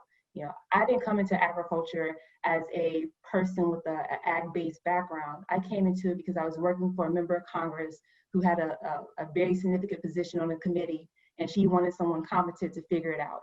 And so that's exactly what I did. And here I am now in this industry 8 years later. And so we can figure out where to place you. We just want people who are willing to, you know, even entertain us and kind of get into this industry. Well said. Demetria, let me ask you this question. What are the biggest challenges in today's economy for the private sector in general and for your company in particular? How can the 1890s contribute to solutions? Sure, thank you so much. Well, I think most companies are struggling with this idea of sustainability, and Cargill is no different than that. You know, we have some pretty broad commitments to being a sustainable organization. In fact, you know, our mission is to nourish the world in a safe, sustainable way. And so we talk about this all the time. That is through a lot of different avenues. It's through what happens with water resources and making sure that we are improving water quality and ensuring of conservation. We talk about climate change and what's happening outside with all the things that are going on in the world. And we have to look for sustainable solutions for our customers and ensuring that, that we can continue to deliver on what everyone needs. In addition, we think about food security. I think someone mentioned it earlier. You know, people are becoming more and more aware of what they need from an organization when it comes to being able to deliver food in a real safe way. We understand where our products come from. So as I think about the 1890s universities, I mean, this is where you guys actually thrive. These are the things that your students are learning. These are the things that the students are studying every single day. And so being able to deliver and support an organization like a Cargill think through innovative solutions to solving for some of these challenges would be really an important aspect of it. Someone talked about diversity and inclusion, and you know, I've had a few roles in my my time outside of, since I've graduated from Alcorn, and right now that role is inclusion and diversity and what we do inside this organization, how important that is. So I think being able to articulate the value that you can bring to an organization becomes extremely important in today's market, because all companies, and right now, if an inclusion diversity person is not busy, they're not doing their job. So I say that right now, everyone's trying to solve for this, and we've been working on this for quite some time in our organization. So we have have, our numbers are probably better than some of the others, but we still have a lot of work to do. And I say, as you think about, how you can add value to companies like a Cargill, is talk about that diversity that your schools actually bring and how they can, help to deliver innovation by having different types of thinking than at the table. Karis, you want to? Fred, Fred, it's Eugene Anderson here. Good to see you. 3 minutes left with this panel. All right. Thank you, Dr. Anderson. Karis, you have anything you'd like to add as we've gotten a 3-minute warning from my favorite person at APLU?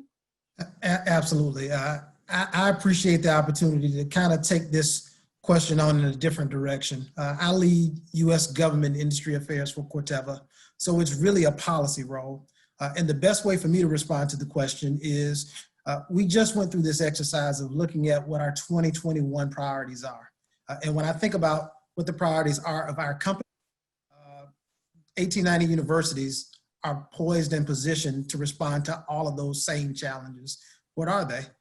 Right now, we're looking at COVID-19. And so what is it going to require for this country to dig out of whatever economic challenges have been created by COVID-19? We've seen more than $3+ trillion in federal spending allocated towards the CARES Act and other COVID spending. So in the out years, what that will mean is a huge conversation around budget and what the future of those budgets will look like and be. And at our 1890 universities, our ag econ programs around the globe are prominently positioned to come forward with some of the best solutions to those challenges. In addition to COVID-19, as Demetria alluded to, climate change, it's at the top of the radar. And no better set of institutions to dig into that conversation. If we don't dig in now and participate, we'll be left behind. And so we've got to get in that conversation in a mighty way, because at the beginning of 2021, it will begin in earnest. We recognize what's happening with the national elections, and whatever happens, whatever the climate change and sustainability will be at the forefront of that conversation. The Farm Bill is a top priority for us. In every 3 to 5 years, we're negotiating the U.S. Farm Bill again. We've made considerable stride year in, year out with farm bills, having 1890s included in it. But as opposed to being subjected to the miscellaneous title or the research title, there are 12 titles in that farm bill, and our 1890 universities can help craft what the future of policy will be. Trade is a big priority for us, and I've listed 4. We've got 5 top priorities that we're going to engage in. But trade over the past 3 years has taken a hit. China, the U.S.-Mexico agreement, as well as what we're going to be engaging in with the EU are going to be critically important going forward. And 1890s are prominently positioned again to not be a backseat passenger in that conversation. We're right there leading. And so let's take that seat at the table. And the last priority for us is consumer engagement. When I think about our customer base with GMO technologies that allow us to keep food affordable and abundant and safe, it's communities of color that are the primary beneficiary of those GMO technologies. Why not have that seat at the table, ensuring that that consumer voice is there when things are good, but also when things are bad, ensuring that, again, we continue to lead the world in these various innovations. Karis, that was outstanding. And as we wrap up, I would just say a couple things in conclusion that I think that I would like to pose as a challenge to each one of the panelists that represent outstanding companies. I've been with Microsoft for 20 years, and I was fortunate enough to become an officer of the company. I am the first African-American officer of the company from the group that I'm in, the Corporate External and Legal Affairs. We have some other African-American officers as well.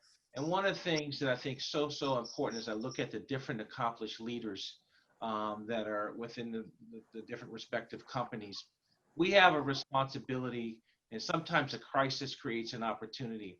We have to push within our companies.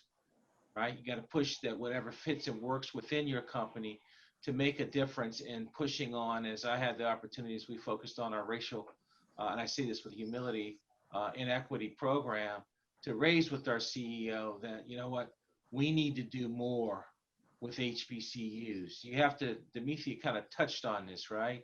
You got to let people know if you're from Alcorn State or you're from Jackson State or if you're from Bethune-Cookman. And you got to do that with pride and also realize, like, you know, we might feel like we're all that. No, we're not. There are a whole bunch of people that you went to school with who are quite capable, competent, and you know that are presently at your at the institutions where you graduated that can, if given the opportunity, they too will do great at any one of these companies. And so sometimes it's, you know, as we kind of go out there, do our marketing, say our good things and all that kind of stuff, there's another aspect that we have to hold ourselves to when you have these opportunities. And then to the 1890s, you need to keep pushing us, right? You need to keep asking. You need to keep pushing us, because that's sometimes how you make progress. Unfortunately, it shouldn't have to be that way, but to do that, that's how we strengthen our partnership. That's how we do things together. I know, and I think you can tell with the passion that each speaker spoke with, that they're committed to the 1890s. They've not forgotten where they come from, and that there's no question they want to strengthen the partnership. That's why they're on this panel. That's why they're committed to it. And so with that, I would just say, hey, let's go seize the moment during this crisis to create an opportunity for the 1890 land grant institutions. With that, I thank you, Dr. Robinson. I thought I had an hour. You know me, I'm a Humphreys. I want to take more than I have. And so, you know, once you have the mic, it gets hard to kind of shut you down. So on these virtual calls, but thank you all. It's great to be a part of this. And thank you, Mort. Thank you, Paul Braithwaite, and APLU. Thank you.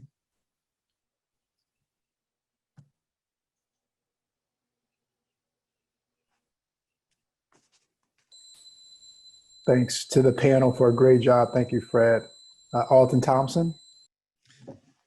Good afternoon. How are you? My name is Alton Thompson. I am the Executive Director of the Association of 1890 Research Directors. I'd like to thank Fred Humphrey Jr. for moderating a great panel, so is Peter McPherson in terms of the first panel. It was my pleasure to introduce to you the next sequence of video presentations from our supporters. First will be Representative Lisa Blunt Rochester, who is proudly serving the state of Delaware. Next is Representative Frank Lucas, who is the proudly serving Oklahoma's 3rd Congressional District. Next will be Congresswoman Marsha Fudge. She represents the 11th District of Ohio. Next is Harry Williams, my former boss, and also current president and CEO of the Thurgood Marshall College Fund. Next will be Pat Parag Chitnis, who is my friend, and also he serves as USDA Acting Director of the National Institute of Food and Agriculture. And finally, another friend of mine, Shavonda Jacobs-Young. She is Administrator of USDA's Agriculture Research Service and also Acting Chief Scientist of USDA.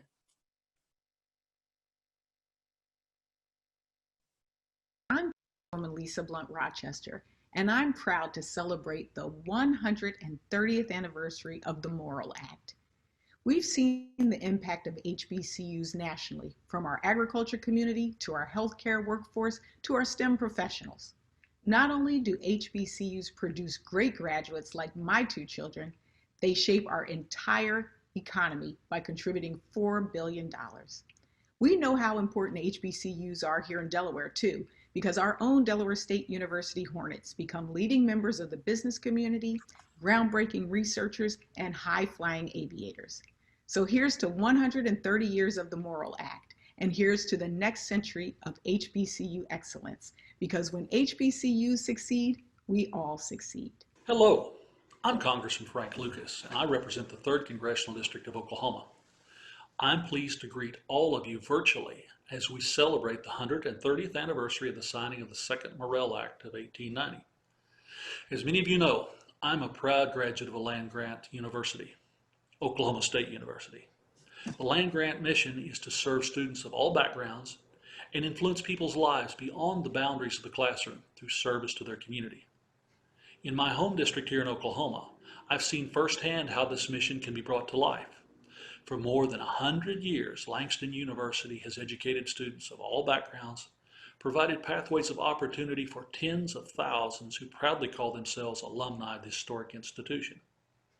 From serving as a leader in agricultural research through their internationally recognized American Institute for Goat Research, to ensuring STEM opportunities to meet the growing demand in the world's fastest growing industry, Langston University has long prepared students for the challenges of tomorrow. Our nation's 1890s land-grant educational institutions, from Langston to Tuskegee to Central State University and Lincoln University, have a long record of providing for the communities they call home and preparing students for the opportunities of our nation's future. The partnership that was forged between our 1890s land-grant educational institutions and the federal government is critically important to the continued development of scientific and agricultural innovation. As we celebrate the 130th anniversary of the Second Morrill Act, it's important we all continue to champion the efforts of our nation's students and these historic institutions. In the years to come, I'm excited to celebrate the research and other milestones of our 1890s land-grant educational institutions. And of course, go Lions! Thank you for inviting me to join your webinar today on the 130th anniversary of the passage of the Morrill Act of 1890. The 19 universities designated as 1890 land grants play a pivotal role in strengthening research and extension in the food and agricultural sciences. In my home state of Ohio, I am so proud of Central State University's role in this group of universities. And to CSU's new president, Dr. Jack Thomas, congratulations. I look forward to working with you. For 130 years, your schools have given educational opportunities to millions of students across the country. Your faculty and staff have made critical scientific discoveries in food, farming, plant and animal health, and other important areas of agricultural research. I've had the pleasure to work with my colleagues in Congress and all of you to pass 2 farm bills. In 2018, we established a new 1890 scholarship program and created 6 centers of excellence designed to promote rural prosperity in targeted, underserved communities. We could not have done it without your leadership. But the work is not done. We know your universities have been hit hard by the ongoing coronavirus pandemic. I pledged to make certain Congress prioritizes your institutions for continued assistance and support. Thank you again for inviting me to celebrate with you today and for the opportunities you provide students. Congratulations on 130 years of Black excellence in education, science, and agricultural research. Hello, my name is Harry Williams, President and CEO of the Thurgood Marshall College Fund. I'm happy to be here today to say congratulations, 130 years of outstanding impact. Wow, I am so happy to be able to say that to you today, but I'm also happy because I was a former 1890 college president at Delaware State University, so I know firsthand the impact that you've had on so many people and so many lives, and the impact that you will continue to have on so many people and so many lives. So again, congratulations on an amazing journey and 130 more years to go. Thank you. Happy 130th anniversary.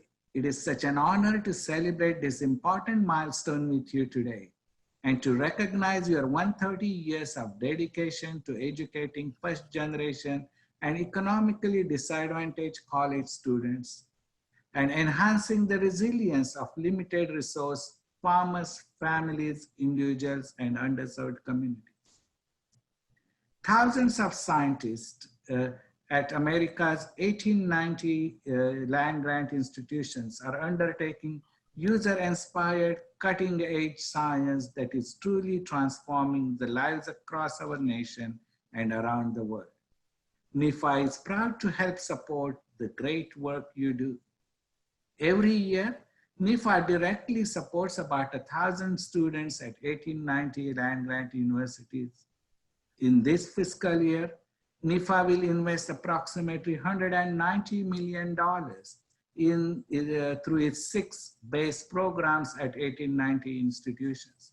That's about $30 million more than what we spent last year. This year, Congress appropriated $15 million to NIFA to distribute to each 1890 institution to support the 1890 Scholarship Program, a new program that started this year. 5 years ago, when you celebrated your 150th and 125th anniversary, we marked the occasion with the establishment of 3 1890 Centers of Excellence. These centers work to increase profitability and prosperity in underserved farming communities. They address critical needs for enhanced international training and development. They also increase diversity in science, engineering, mathematics, and agricultural disciplines. In June, NIFA announced funding for 3 1890s, each receiving $1.46 million grants. In FY20, NIFA was appropriated an additional $6 million to support Centers of Excellence at 1890s, and that particular RFA is published soon.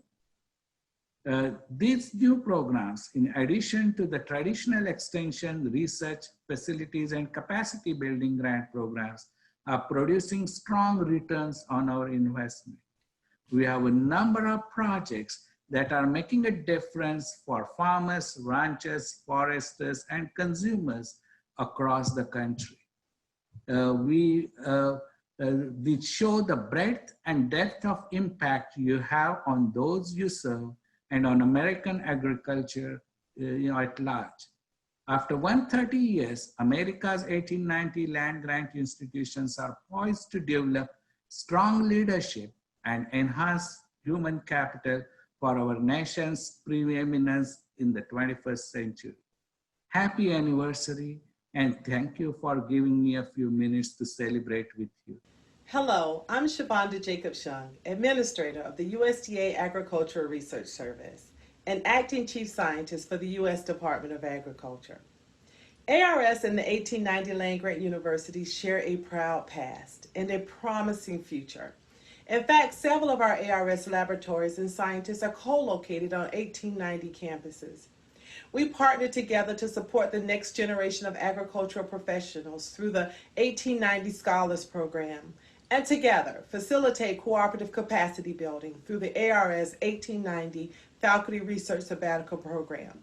Today, I join so many others in congratulating all of my colleagues on this 130th anniversary of the Morrill Act of 1890. Thanks very much, Dr. Anderson, and certainly good afternoon. On behalf of the students, alumni, faculty, and staff of North Carolina A&T State University, greetings to all of our 1890 land grant colleagues and to all the friends and supporters joining us today for this special celebration of the 130th anniversary of the Second Morrill Act. The land grant mission is such an important part of who we are, as I know it is for you as well. We've always cherished our role as a people's college, dedicated to providing access to high quality higher education and bringing practical solutions to the challenges of our state and our nation. The fact that each of our institutions has created and was created to provide that access when the idea that we are all created equal did not extend to the individuals who made up our student bodies is never far from our minds. We wear our identities as historically Black colleges as badges of honor and value our participation in the Association of Public Land Grant Universities as strong contributing members. We also relish the many roles we play for America today. Research engines in our communities and our states, institutions of service and community engagement, bastions of undergraduate and graduate education, not only contributing significantly to our nation's workforce, but also making major contributions in terms of enhancing diversity within that workforce. As Chancellor of a very proud 1890 HBCU, it is my distinctive honor to introduce the video you're about to see, featuring many of my colleagues offering their own thoughts on the impact and abiding importance of our campuses. I'm proud to call them not only my colleagues, but my friends as well. Here's to 130 more years of progress, success, and service for all of our institutions. Let's view the video.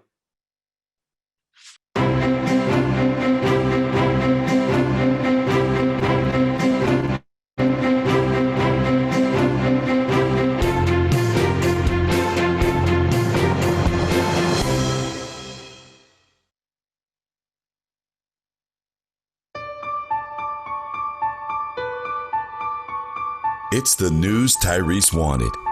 He's going to college. Not just any college, but the state university near the town where his grandparents live. He's always had a dream of going to college, but because he was an average student, he wasn't sure he would be accepted, and money was a factor. But this letter was proof that he was on his way to fulfilling his dream of becoming a veterinarian. Dr. Tyrese Williams. It sounds good. This letter is good news for him and for his mother and younger brother and sister. He's the first to go to college. Tyrese isn't the only one getting such a letter. Thousands more, just like him, are getting similar correspondence all over the country.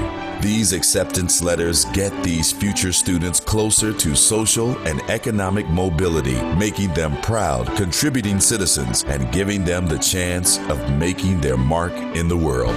Although he doesn't know it, Tyrese and others can thank Justin Smith Morrill for their opportunities. Morrill didn't have the chance to attend college, and he wanted to make sure no other child was denied such an opportunity. After many attempts to move the country toward a better educational system, in 1862, the United States Congress finally passed and President Lincoln signed into law what has become known as the Morrill Act. The Morrill Act granted each state the proceeds from the sale of public land that could be used to establish colleges designed to teach agriculture, military tactics, and the mechanical arts, as well as classical studies. This way, members of the working class could obtain a liberal and practical education. These were colleges accessible to all, but especially to the sons of toil. Morrill's land grant bill was designed to provide education to advance all, black and white alike. But due to segregation, the opportunity for black people in the southern and border states to attend college was not an option. To correct this discrimination, Justin Morrill developed what became known as the Second Morrill Act. This Second Morrill Act, established in 1890, allowed the southern and border states to establish one black and one white institution and still be in compliance. Both of these schools were to be supported with a just and equitable distribution between black and white schools. These land grant institutions became known as 1890s and carry that distinction to this day.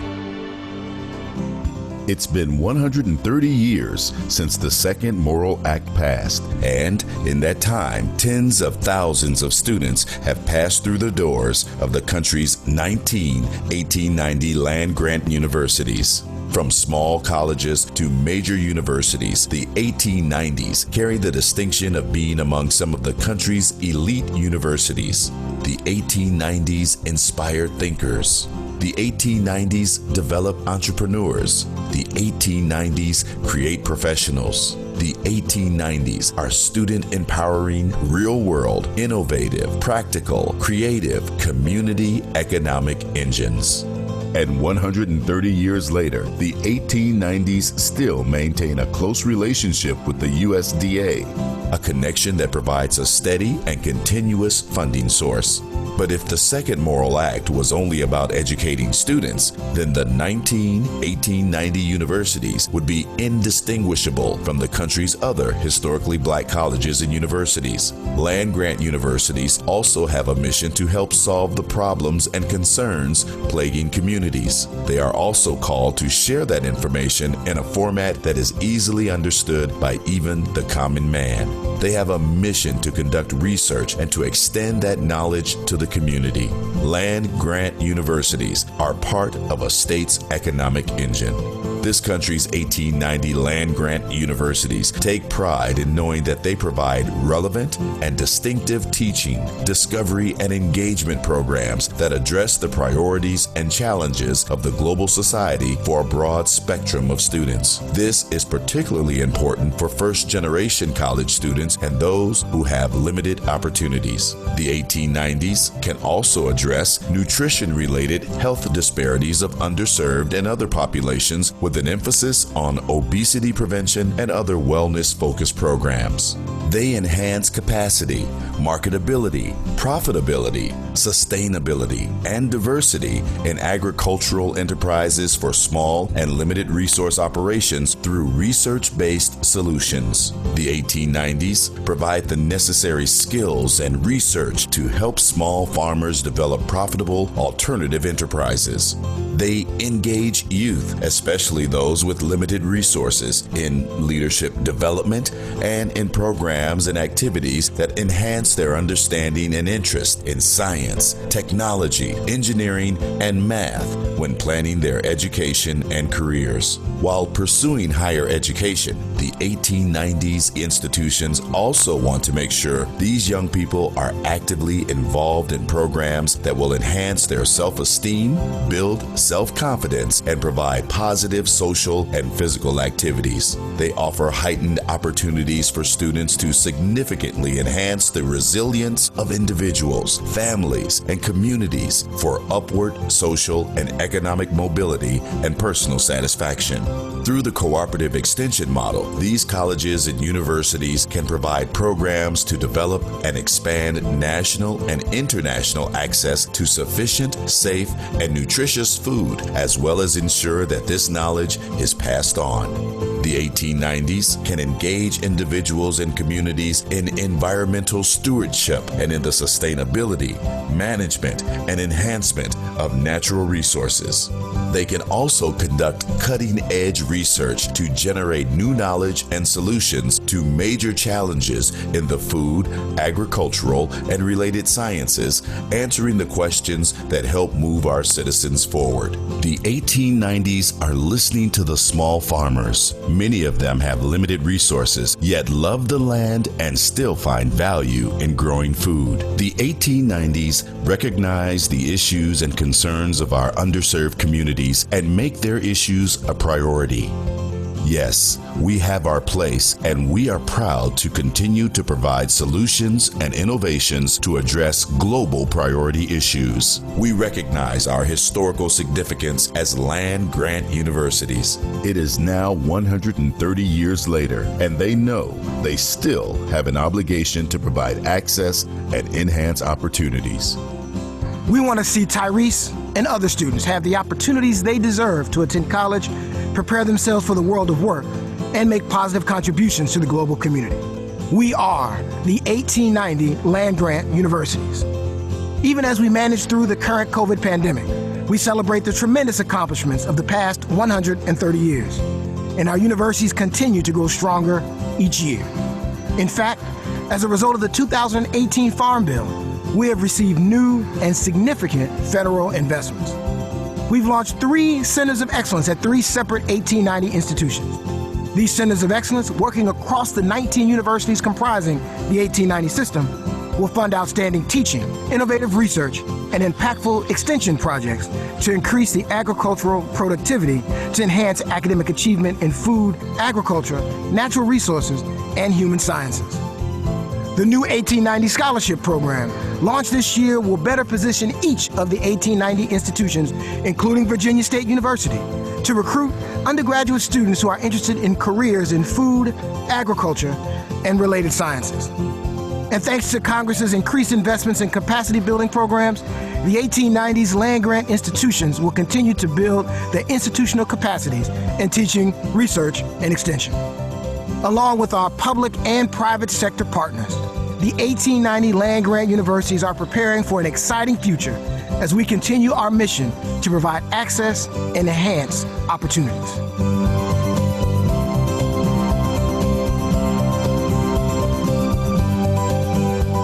We just posted the link to that wonderful informative video in the chat box. It is up on YouTube. So for those interested in viewing again or sharing with your colleagues, you can see it there. We also received videos from each of our 1890 presidents and chancellors with a personal message about their institution, and we'll provide the link to those videos as well. I want to turn it over. Thank you, Chancellor Martin. And to close out, I'm going to turn it over to Drs. Thompson and Newville.